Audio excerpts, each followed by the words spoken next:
Good morning, students. Today I am starting pleiotropy. It is also called as plerotropy. And today we will study about lethality. आज हम पढ़ते हैं बहुप्रभावित्व और घातकता।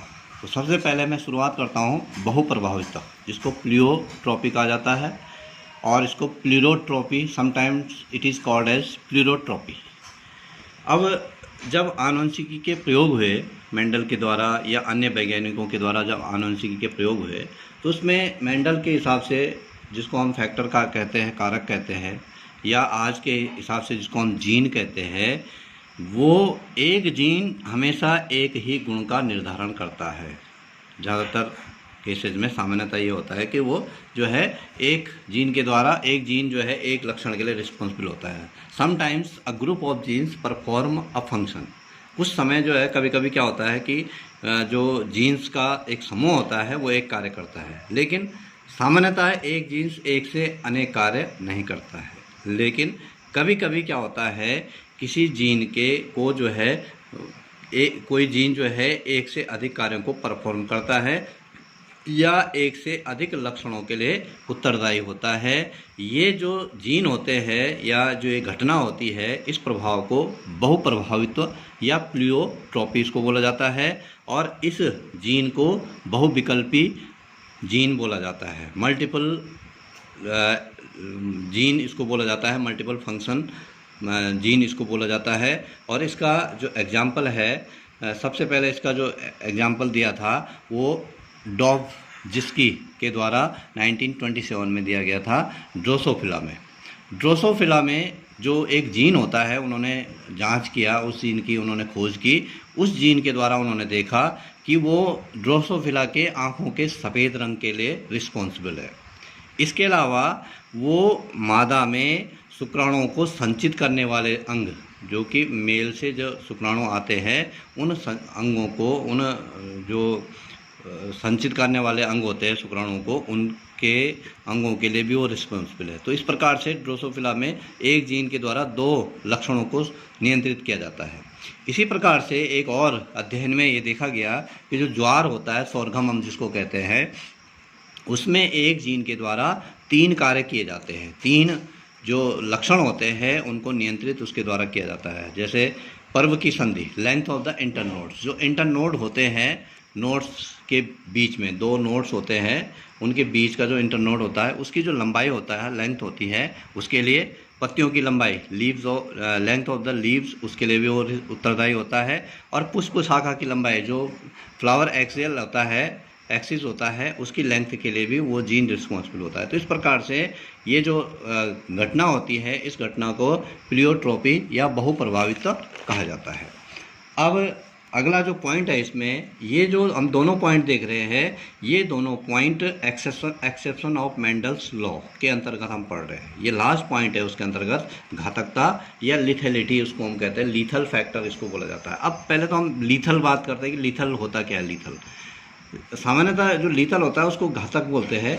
और जैसे हम दवाई खाते हैं, डॉक्टर के द्वारा जो है हमें कोई दवाई प्रिस्क्राइब की होती है कि आपने जो है, आपको फीवर है या आपको ये जो भी है डिजीज़, उसमें आपने 500 mg की ये टैबलेट सुबह शाम खानी है। लेकिन अगर हम उस दवाई को ज़्यादा मात्रा में खा लेते हैं और उसकी जो है ओवरडोज अगर हम ले लेते हैं उस दवाई की, जितनी प्रिस्क्राइब की गई है हमारी एज के हिसाब से, तो वो हमारे लिए घातक हो जाती है। उस डोज को, ओवरडोज को हम लीथल डोज कहते हैं, उसको हमेशा लीथल डोज कहा जाता है।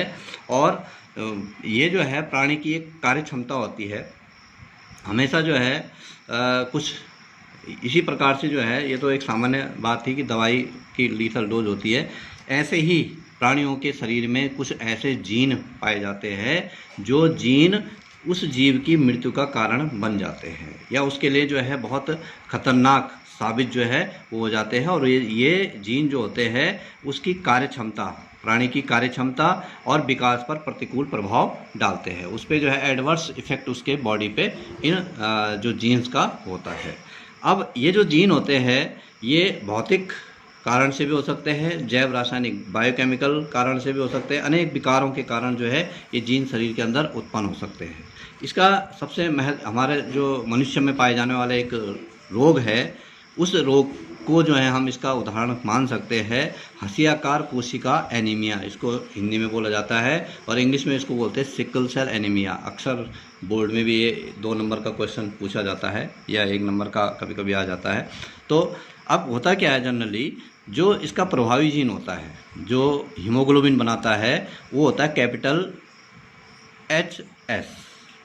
कैपिटल एच के ऊपर छोटा एस लगाया रहता है, उसको वो जीन होता है, वो जीनोटाइप होता है उसका।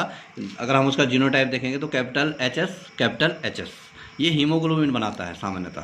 और जो लाल रुधिराणु होती है आरबीसीज जो होती है उनको गोल आकृति प्रदान करता है, ये उनको राउंड या ओवल, हल्का ओवल शेप जो है उनको देता है। लेकिन कभी कभी क्या होता है कि इसमें एक अप्रभावी जीन आ जाता है जिसको हम डिनोट करते हैं स्मॉल एच एस से, इस प्रकार से डिनोट करते हैं स्मॉल एच एस से।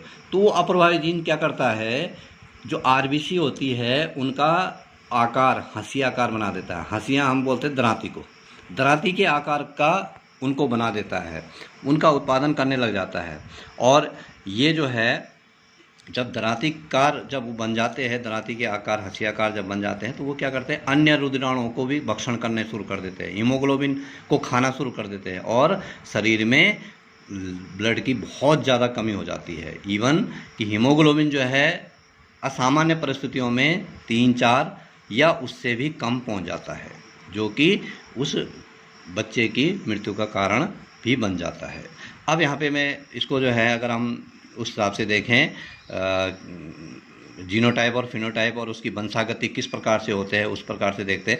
माना सामान्य अगर कोई है कि capital H S capital H S है तो वो तो सामान्य माना जाएगा, क्योंकि वो तो जो लाल रुधिर कणिकाएँ जो बन रही है, रेड ब्लड कार्पसस जो बन रही है वो राउंड शेप की बन रही है। लेकिन कभी कभी क्या होता है, हेटेरोजाइगस वाहक अगर कोई है फादर और हेटेरोजाइगस वाहक मदर है माना, ठीक है, अगर वो वाहक है तो उनमें हीमोग्लोबिन की कमी तो हमेशा बनी रहेगी। अगर उनमें एक जो उनका जीनोटाइप है वो कैपिटल एच एस और स्मॉल एच एस है तो उनमें हीमोग्लोबिन की कमी हमेशा बनी रहेगी। वो भले ही they are not in the risk but they are always having deficiency of the haemoglobin. तो हेटेरोजाइगस अगर मदर फादर है दोनों, कैपिटल एच एस और स्मॉल एच एस, इनकी अगर शादी होती है और इनके बच्चे किस प्रकार से होंगे, यहाँ पे जो है इसके गैमिट्स होंगे कैपिटल एच एस और स्मॉल एच एस, इसके बच्चे होंगे कैपिटल एच एस और स्मॉल एच एस। यहाँ पर जब पहला जो बच्चा होगा कैपिटल एच एस और कैपिटल एच एस, ये बच्चा सामान्य होगा, मतलब उसके अंदर किसी भी प्रकार के जो सिकल सेल एनीमिया के लक्षण नहीं होंगे, क्योंकि उसमें दोनों कैपिटल एच एस है जो उसका जीनोटाइप है और वो सामान्य होगा, उसमें हीमोग्लोबिन की कमी नहीं होगी, किसी प्रकार से रक्त की कमी नहीं होगी। दूसरा जो बच्चा होगा वो कैपिटल एच एस और स्मॉल एच एस होगा। इसी प्रकार से तीसरा बच्चा भी कैपिटल एच एस और स्मॉल एच एस होगा, इस प्रकार से capital H small H, capital H small H. और लास्ट जो बच्चा होगा वो होगा कैपिटल स्मॉल एच एस और स्मॉल एच एस। ये जो 2 बच्चे होंगे कैपिटल एच एस और स्मॉल एच एस वाले, ये वाहक होंगे, कैरियर होंगे अपने माता पिता के जैसे। इनमें हीमोग्लोबिन की कमी पूरे जीवन भर बनी रहेगी और ये जो है they will not in the risk range but they will also having a deficiency of haemoglobin. अब ये जो लास्ट बच्चा होगा इनमें क्या होगा, देखिए ये स्मॉल एच एस है, देखो ये बच्चा जो है पैदा होते ही कुछ समय बाद ही विल डाई आफ्टर बर्थ, क्योंकि इसमें एक्यूट ये जो होगा एनीमिक होगा, ये एक्यूट एनीमिक इसको बोला जाता है कि इसमें सिकल सेल एनीमिया एबंडेंट में हो जाएंगी, बहुत ज़्यादा घनत्व में इसमें जो है सिकल सेल एनीमिया हो जाएगा और इसकी लगभग मोस्ट ऑफ द जो हीमोग्लोबिन या आरबीसीज होगी वो नष्ट हो जाएगी और जो बच्चा जो है जन्म के उपरांत जो है उसकी डेथ हो जाएगी। इसी के साथ ये जो मेंडल के नियम के अपवाद है, exception of the Mendel's law, ये यहीं पर समाप्त होता है। Next day we will start pedigree analysis. Thank you.